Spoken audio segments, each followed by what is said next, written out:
आज हम सभी श्रवण करेंगे भगवान के वांग्मय विग्रह श्रीमद् भागवतम के अंतर्गत अष्टम स्कंद का 9वां अध्याय और उसमें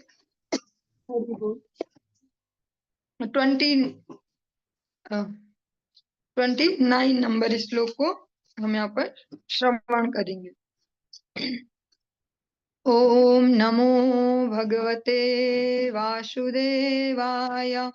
ओम नमो भगवते वासुदेवाय। ओम नमो भगवते वासुदेवाय। भगवान के मोहिनी अवतार का यहाँ पर हम वर्णन सुन रहे हैं। किस प्रकार से उन्होंने असुरों को मोहित किया और देवताओं को अमृतपान करवाया। यद युज्यते असुवसु कर्म मनोवचोभिर् देहात्मजादिषु निर्विस्तदसत् पृथक्त्वात् तैरेव सद्भवति यत् क्रियते अपृथक्त्वात् सर्वस्य तद्भवति मूल निषेचनम यत्।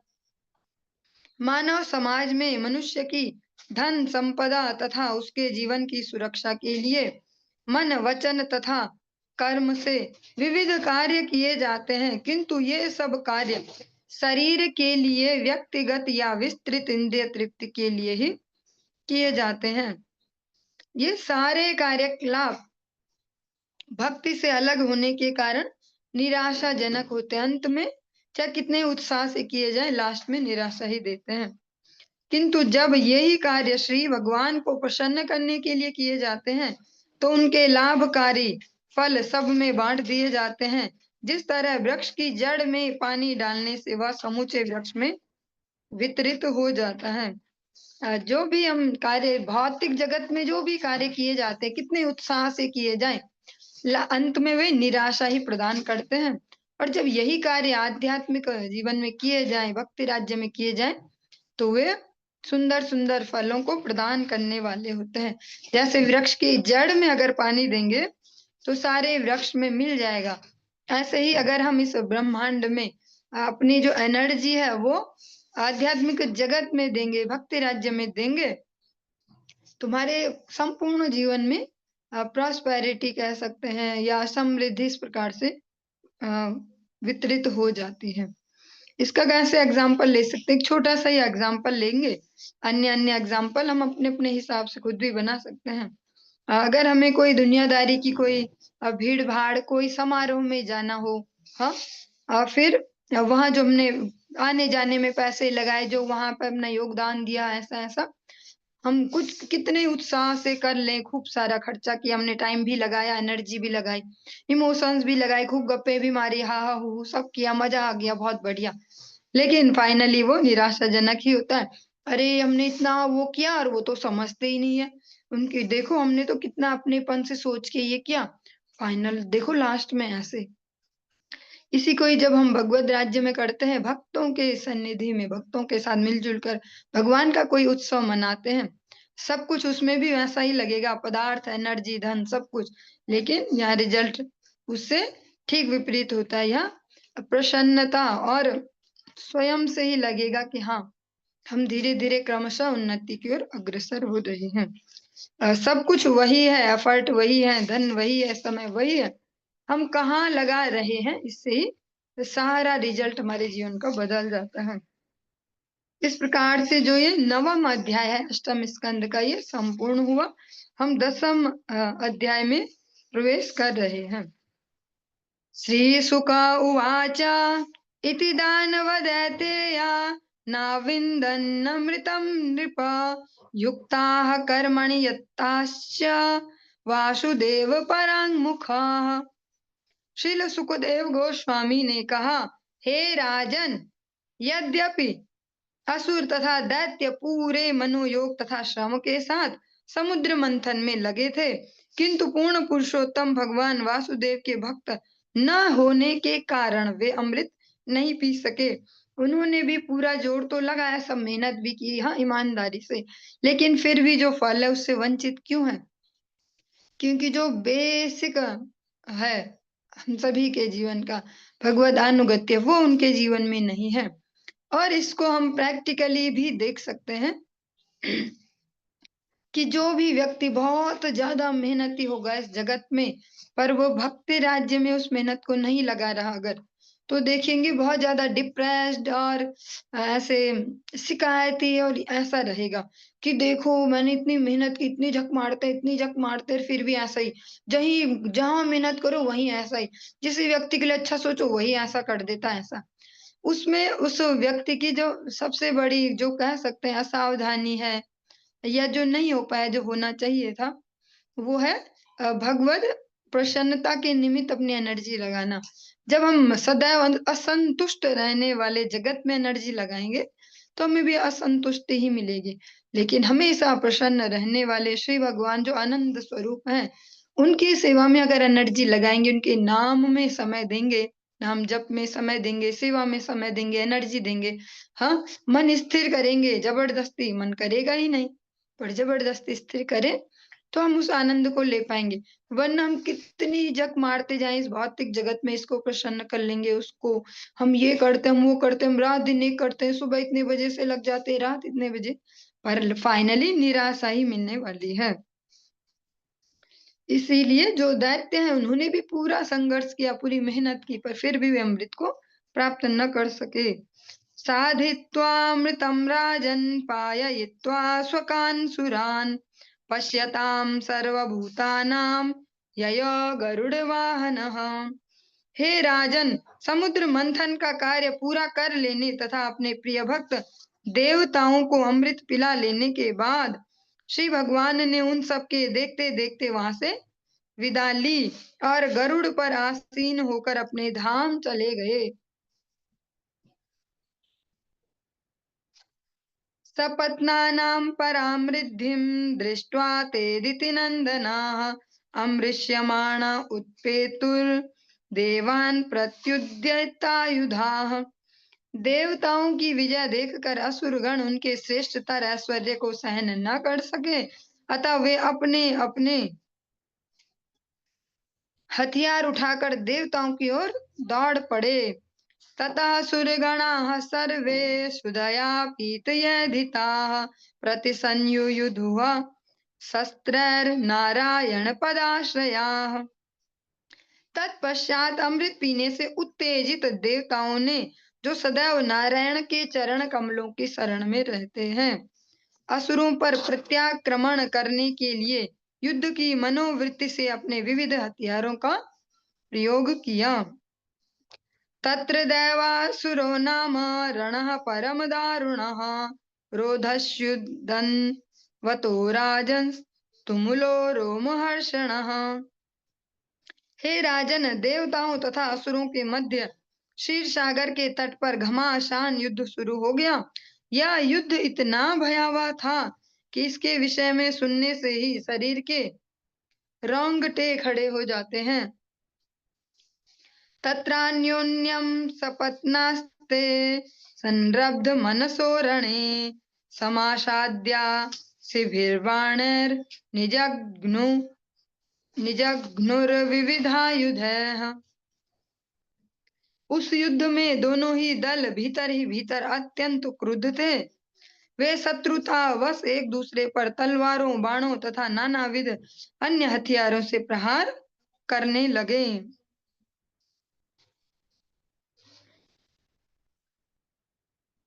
शंख तूर्य मृदंगानां भेरीडमरीणां महान् हस्त्यश्वरथ पत्तीनां नदतां निश्वनो अभवत्। शंखों, तुरहियों, ढोलों, भेरियों तथा डमरियों की आवाजों के साथ ही हाथियों, घोड़ों तथा रथ पर चढ़े और पैदल सिपाहियों से निकलती ध्वनियां अत्यंत कोलाहलपूर्ण थी। रथिनो रथिभिस्तत्रापत्तिभिः सह पत्तयः हयाहयैरिभाश्चेभ्यः समसज्जन्त संयुगे।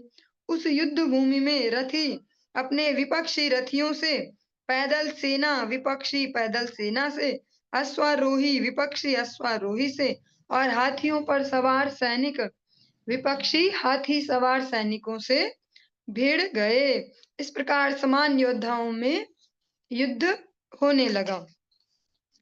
उष्ट्रैः केचिदिभ्यः केचित् परे युयुधुः खरैः केचिद् गौरमुखैर्ऋक्षैर्द्वीपीभिर्हरिभिर्भटाः।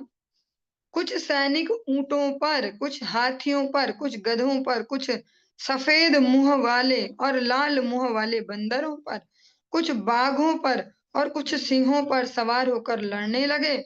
इस प्रकार वे सब युद्ध करे जा रहे थे। गृद्धैर्ह कंकैर्बकैरन्ये शेनभासैस्ति मिङ्गिलैः सरभैर्महिषैः खगैर् गोवृषैर्गवर्यारुणैः शिवाभिराखुभिः केचित् कृकलाशैः ससैर्नरैः बस्तैरेके कृष्णशारेर्हंसैरन्ये च सूकरैः अन्ये जलस्थलखगैः सत्वैर्विकृतविग्रहैः सेनयोरुभयो राजन् विविशुस्ते अग्रतो अग्रतः।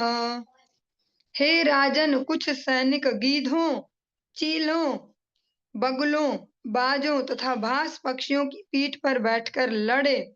कुछ ने विशाल वेल तिमी को भी निगलने वाली तिमिंगलों की पीठ पर, कुछ ने सरभों की पीठ पर तो कुछ ने भैंसों, गैंडों, बैलों, वन गायों तथा अरुणों की पीठ पर सवार होकर युद्ध किया। अन्य लोगों ने सियारों, चूहों, छिपकलियों, खरहों, मनुष्यों, बकरों, काले हिरणों, हंसों तथा सुकरों की पीठ पर बैठकर युद्ध किया। इस प्रकार विकृत शरीर वाले पशुओं सहित जल, स्थल तथा आकाशचारी पशुओं की पीठ पर बैठी दोनों सेनाएं आमने सामने होकर बढ़ रही थी। चित्रध्वज पटै राजन्नाथ पत्रै सीतामलैः महाधनैर्वज्रदण्डैर्व्यजनैर्बार्ह चामरैः बातोद्धूतोत्तरोष्णीं शैरडचिरविरवर्मरभूषणैः स्फुरद्दिभिर्विशदैः शस्त्रैः सुतरां सूर्यरश्मिभिः देवदानववीराणां ध्वजिन्यो पाण्डुनन्दना रेजातुर्वीरमालाभिर्यादसामिव सागरो। हे राजन, हे महाराज, पांडु के वंशज, देवता तथा असुर दोनों ही के सैनिक छत्रों, रंग बिरंगी झंडियों तथा बहुमूल्य रत्नों एवं मोतियों से बनी मूठ वाले छातों से अलंकृत थे। वे मोर पंख से बने तथा अन्य पंखों से सुशोभित थे। ऊपरी तथा अधो वस्त्रों के वायु में लहराने के कारण सैनिक अत्यंत सुंदर लग रहे थे और चमचमाती धूप में उनकी ढालें, उनके गहने तथा तीक्ष्ण स्वच्छ हथियार आंखों को चौंधिया रहे थे। इस तरह सैनिकों की टोलियां जलचरों के समूहों से भरे हुए दो सागरों के समान प्रतीत हो रही थी। वैरोचनो बलिः संख्ये सुअसुराणां चमूपतिः यानं वैहायसं नाम कामगमय निर्मितम् सर्वसाग्रामिकोपेतं सर्वाश्चर्यमयं प्रभो अप्रतर्क्यम निर्देश्यं दृश्यमानं दर्शनम् आस्थितस्तद् विमानाग्र्यं सर्वानीकाधिपैर्वृतः बालव्यजन छत्राज्ञः रेजे चंद्र इवोदये। उस युद्ध के लिए सुविख्यात सेनापति विरोचन पुत्र महाराज बलि वैहायस नामक अद्भुत वायुयान पर आसीन थे। हे राजन, सुंदर ढंग से सजाया गया यह वायुयान मय दानव द्वारा निर्मित किया गया था और युद्ध के लिए सभी प्रकार के हथियारों से सुसज्ज था। यह अचिंत्य तथा अवर्णनीय था। या कभी दिखता तो कभी नहीं दिखता था। इस वायुयान में एक सुंदर छाते के नीचे बैठे तथा सर्वोत्तम चामरों से पंखा झले जाते हुए अपने सेना नायकों से घिरे महाराज बलि इस प्रकार लग रहे थे मानो शाम को चंद्रमा उदय हो रहा हो और सभी दिशाओं को प्रकाशित कर रहा हो। तस्यासन् सर्वतो यानैर्यूथानां पतयोऽसुराः नमुचिः सम्बरो बाणो विप्रचित्तिरयो मुखः द्विमूर्धा कालनाभोऽथ प्रहेतिर्हेतिरिल्वलः शकुनिर्भूतसन्तापो वज्रदंष्ट्रो विरोचनः हयग्रीवः शङ्कुशिराः कपिलो मेघदुन्दुभिः तारकश्चक्र दृक्शम्भो निशुम्भो जम्भ उत्कलः अरिष्टो अरिष्टनेमिश्च मयश्च त्रिपुराधिपः अन्ये पौलोमकालेया निवात कवचादयः अलब्धभागाः सोमस्य केवलं क्लेशभागिनः सर्व एते रणमुखे बहुशो निर्जितामराः सिंहनादान् विमुच्यन्तः शङ्खान् दद्मुर्मारवान् दृष्ट्वा सपत्नानुत्सिक्तान् बलभित्कुपितो वृषम्।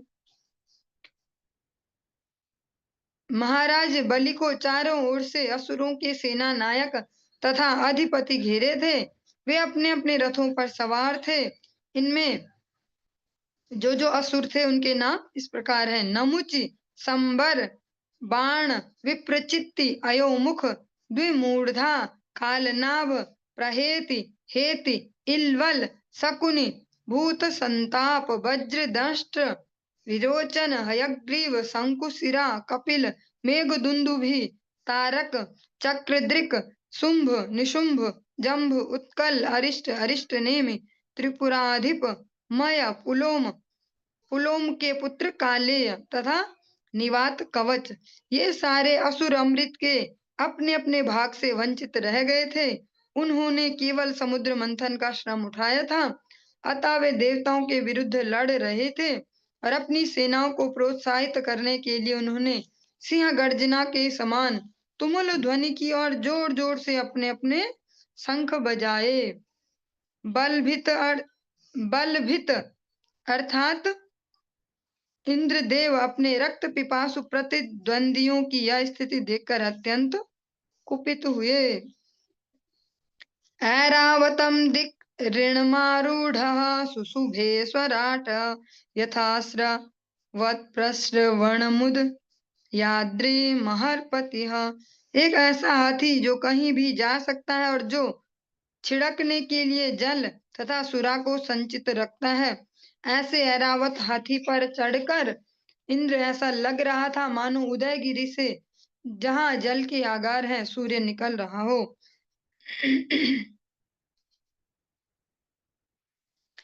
तस्यासन् सर्वतो देवा नानावाहध्वजायुधाः लोकपालाः सह गणैर्वायव्यग्निवरुणादयः। देवतागण स्वर्ग के राजा इंद्र को घेरे हुए थे। वे नाना प्रकार के यानों पर सवार थे और झंडों तथा आयुधों से सज्जित थे। उपस्थित देवताओं में वायु अग्नि वरुण तथा विभिन्न लोकों के अन्य शासक और उनके साथी थे। ते अन्योन्यमाभृ संश्रित्या क्षिपन्तो मर्मभिर्मिथः आवयन्तो विशन्तोग्रे युयुधुर्द्वन्द्वयोधिनः। देवता तथा दानव एक दूसरे के सम्मुख आ गए और मर्म भेदी वचनों से एक दूसरे को धिक्कारने लगे। तब वे निकट आकर जोड़ी जोड़ी में आमने सामने लड़ने लगे। युयोध बलिरिन्द्रेण तारकेण गुहो अश्यत् वरुणो हेतिना युध्यन् मित्रो राजन् प्रहेतिना। हे राजन, महाराज बलि इंद्र से, कार्तिकेय तारक से, वरुण हेति से तथा मित्र प्रहेति से भिड़ गए। यमस्तु कालनाभेन विश्वकर्मा मयेन वै संबरो युयुधे त्वष्ट्रा सवित्रा तु विरोचनः। यमराज कालनाभ से, विश्वकर्मा मय दानव से, त्वष्टा संबर से तथा सूर्य देव विरोचन से लड़ने लगे। अपराजितेन नमुचिरश्विनो वृषपर्वणा सूर्यो बलिसुतैर्देवो बाणज्येष्ठ सतेन च राहुणा च तथा सोमः प्लोम्ना युयुधे अनिलः निशुम्भ शुम्भयोर्देवी भद्रकाली तरश्विनी। अपराजित देवता ने नमुचि असुर के साथ तथा दोनों अश्विनी कुमारों ने वृषपर्वा के साथ युद्ध किया। सूर्य देव महाराज बलि के 100 पुत्रों से भिड़ गए, जिनमें बाण प्रमुख था। चंद्रदेव ने राहु से लड़ाई की। वायुदेव ने पुलोमा और शुंभ तथा निशुंभ ने अत्यंत शक्तिशाली भौतिक शक्ति भद्रकाली नामक दुर्गा देवी से युद्ध किया।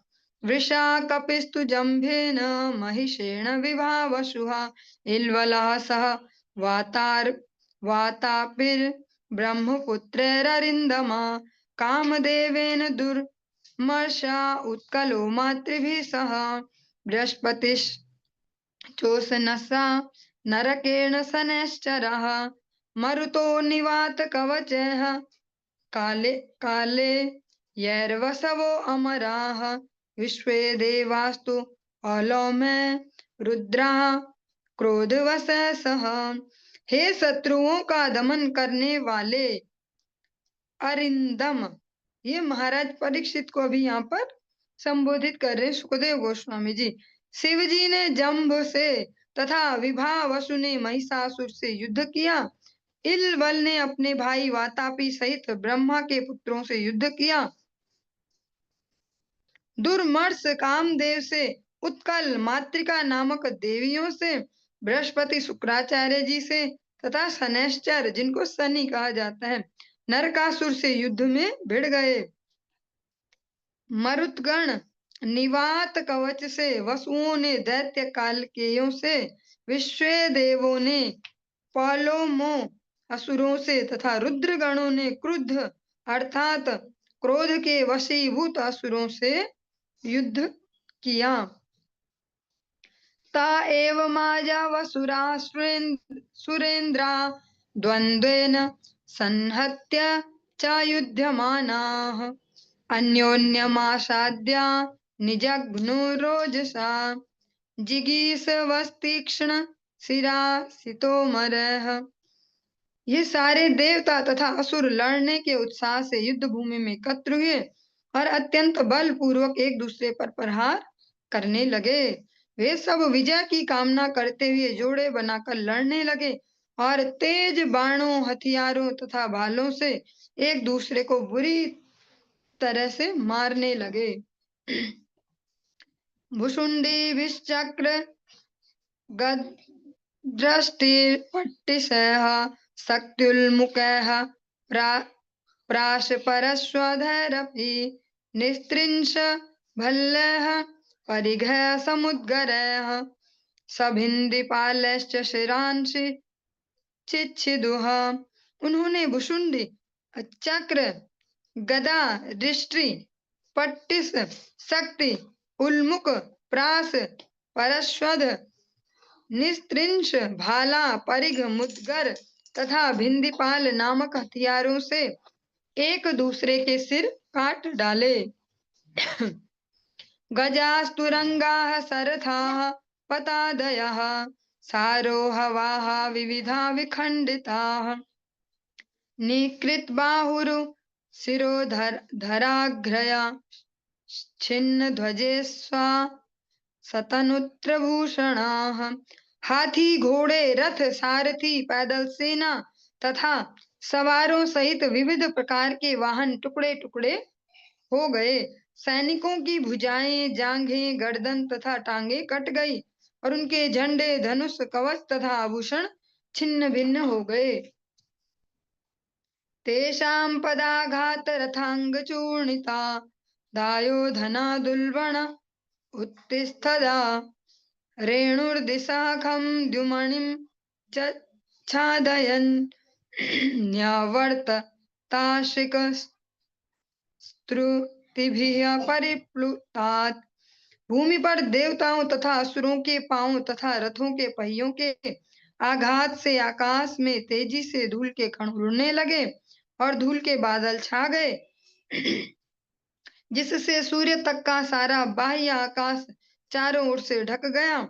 किंतु जब धूल कणों के पश्चात रक्त की बूंदें सारे आकाश में फुहार की तरह उड़ने लगी, तो धूल के बादलों का आकाश में मंडराना बंद हो गया।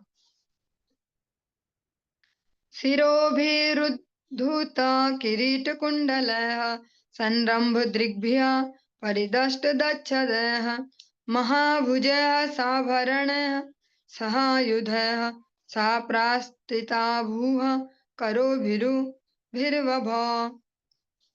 युद्ध के दौरान रणभूमि वीरों के कटे सिरों से पट गई।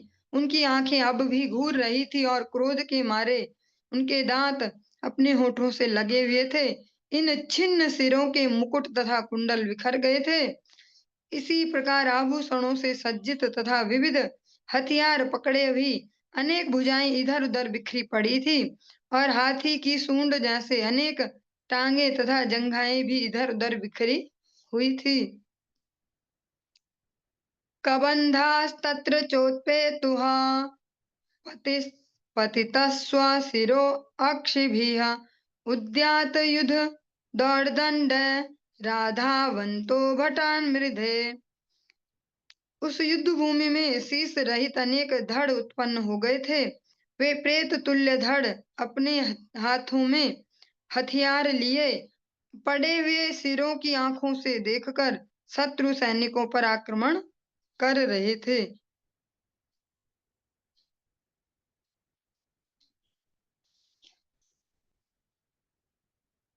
बलिर्महेन्द्रं दशभिस्त्रिभिरावतं सरः चतुर्भिश्चतुरो वाहने केनारोहमार्च्छयत्। महाराज बलि ने तब 10 बाणों से इंद्र पर तथा 3 बाणों से इंद्र के वाहन ऐरावत पर वार किया।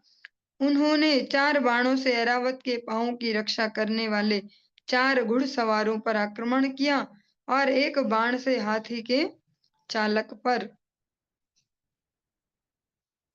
सतानापततः शक्रस्तावद्भ्य शीघ्र विक्रमः चिच्छेद निशितैर्भल्लैर् संप्राप्तान् हसन्निव।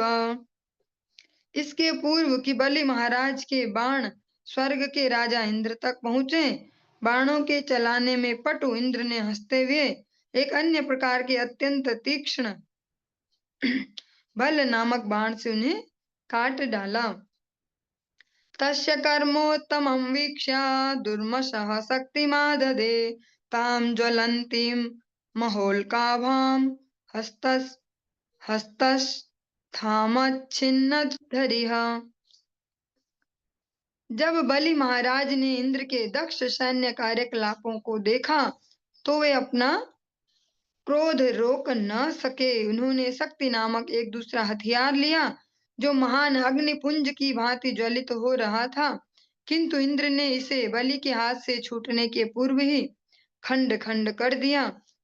ततः शूलं ततः प्राशं ततस्तमोर मृष्टयः यद्यच्छस्त्रं समादद्यात् सर्वं तदच्छिनद्विभुः। तत्पश्चात बलि महाराज ने एक एक करके भाला, प्राश, तोमर, रिष्टि तथा अन्य हथियार चलाए, किंतु वे जो भी हथियार लेते थे उन्हें महान इंद्र तुरंत ही खंड खंड कर देता था।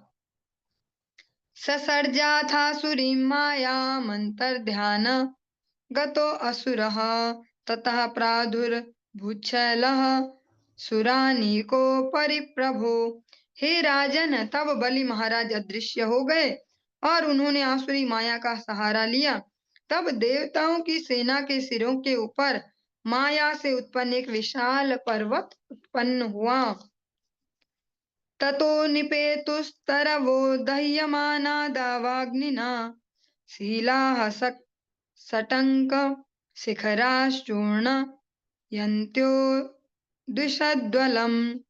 उस पर्वत से दावाग्नि से जलते हुए वृक्ष गिरने लगे। उससे पत्थर की कुल्हाड़ी जैसे तीक्ष्ण धार वाले पत्थर के टुकड़े भी गिरने लगे, जिससे देवताओं के सैनिकों के सिर चकनाचूर हो गए। महोरगाः समुपेतु दंदसूका सर्विश्चिकाः सिंहव्याघ्रवराहाश्च मर्दयन्तो महागजाः। देवताओं के सैनिकों पर बिच्छू, बड़े बड़े सर्प तथा अन्य अनेक विषैले पशुओं के साथ साथ सिंह, बाघ, सूकर तथा बड़े बड़े हाथी गिरने लगे और हर वस्तु को चकनाचूर करने लगे। या तो धान्यश्च सतसः शूलहस्ता विवाशसः छिन्दी भिन्धीति वादिन्यस्तथा रक्षो गणा प्रभो। हे राजन, तब कई सौ मानव भक्षी नर तथा मादा असुर जो पूर्णतया नग्न थे और अपने हाथों में त्रिशूल लिए थे, काट डालो छेद डालो के नारे लगाते हुए प्रकट हुए।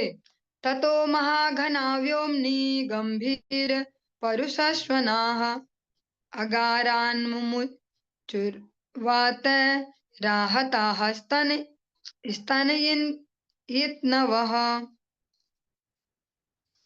तब आकाश में प्रबल वायु से प्रताड़ित घनघोर घटाएं प्रकट हो आई। वे गंभीर गर्जना करते हुए जलते कोयले के अंगारे बरसाने लगी। सृष्टो दैत्येन सुमहान वह्निः श्वसन सारथिः सांवर्तक इवात्युग्रो विबुधध्वजिनीमधाक्। महाराज बलि द्वारा उत्पन्न की गई अत्यंत संहारक अग्नि देवताओं के, जो वो असंहारक अग्नि है, वो देवताओं के सभी सैनिकों को जलाने लगी। यह अग्नि तेज बहती हवाओं के साथ उस सामवर्तक अग्नि जैसी प्रतीत हो रही थी, जो प्रलय के समय प्रकट होती है।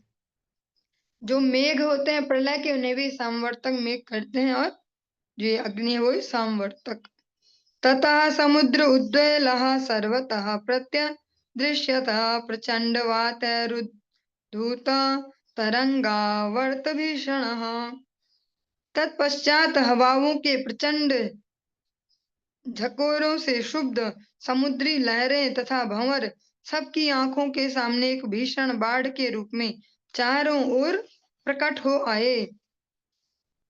एवं दैत्यैर्महामाये लक्ष्य गतिभिरणे सृज्यमानासु मायासु विषेदुहसुर सैनिकाः। जब ऐसे मायावी कार्यों में दक्ष अदृश्य असुरों द्वारा युद्ध में इस तरह का जादुई वातावरण उत्पन्न किया जा रहा था, तो देवताओं के सैनिक उद्विग्न हो गए। न तत्प्रतिविधिं यत्र विदुरिन्द्रादयो नृपा ध्यातः पराधुर्भूत तत्र भगवान विश्वभावनः। हे राजन, जब देवताओं को असुरों के कार्यों का निवारण कर पाने का कोई उपाय न सूझा, तो उन्होंने ब्रह्मांड के सृष्टा पूर्ण पुरुषोत्तम भगवान का पूर्ण मनोयोग से ध्यान किया और वे तुरंत ही प्रकट हो गए। ततः सुपर्णा सकृतांघ्रि पल्लवः पिशंगवासा नवकंजुलोचनः अदृश्यताष्टा युधबाहुरुल्लसाक्षी कौस्तुभानर्घ्य नर्घ्य किरीटकुंडलः। नव विकसित कमल की पंखुड़ियों सदृश आंखों वाले पूर्ण पुरुषोत्तम भगवान गरुड़ की पीठ पर बैठे थे और गरुड़ के कंधों पर अपने चरण कमल फैलाए हुए थे। वे पीत वस्त्र धारण किए कौस्तुभ मणि तथा लक्ष्मी जी से सुसज्जित एवं अमूल्य मुकुट तथा कुंडल पहने अपनी 8 भुजाओं में विविध आयुध धारण किए देवताओं को दृष्टिगोचर हुए। तस्मिन् प्रविष्टे असुरकूट कर्मजा माया विनेशुर महिना महीयशः स्वप्नो यथा हि प्रतिबोध आगते हरिस्मृति सर्व विपद विमोक्षणम।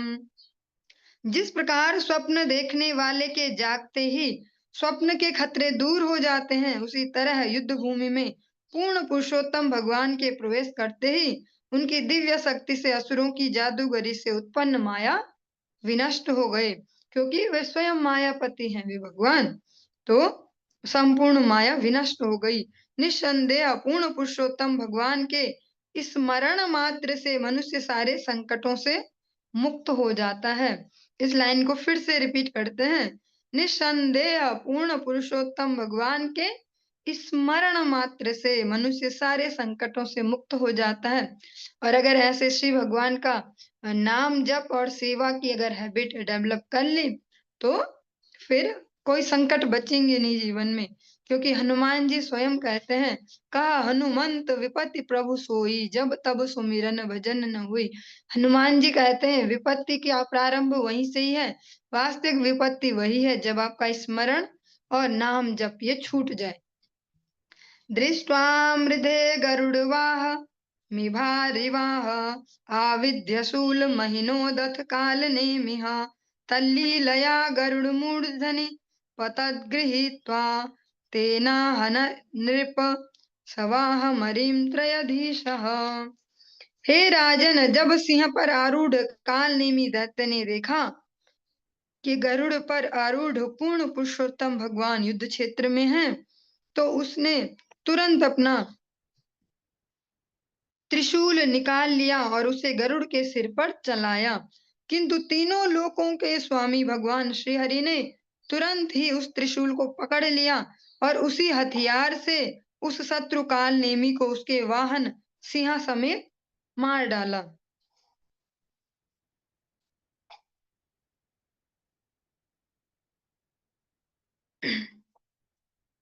माली सुमाल्यति बलयुधिपेत तुर्यश्चक्रेण कृतशिरसा वथ माल्यवांस्तम आहत्य तिग्म गदया हनदण्डजेन्द्रं तावच्छिरोच्छिन्न दरे न दतो हरिणाद्यः। तत्पश्चात श्री भगवान ने माली तथा सुमाली नामक दो शक्तिमान असुरों का संहार किया। उन्होंने अपने चक्र से उनके सिर काट दिए। तब एक अन्य असुर माल्यवान ने श्री भगवान पर आक्रमण किया। उसने अपनी नुकीली गदा से सिंह की भांति गर्जना करते हुए अंडों से उत्पन्न पक्षीराज गरुड़ पर आक्रमण किया, किंतु आदि पुरुष श्री भगवान ने अपने चक्र का प्रयोग करते हुए उस शत्रु के सिर को भी काट दिया।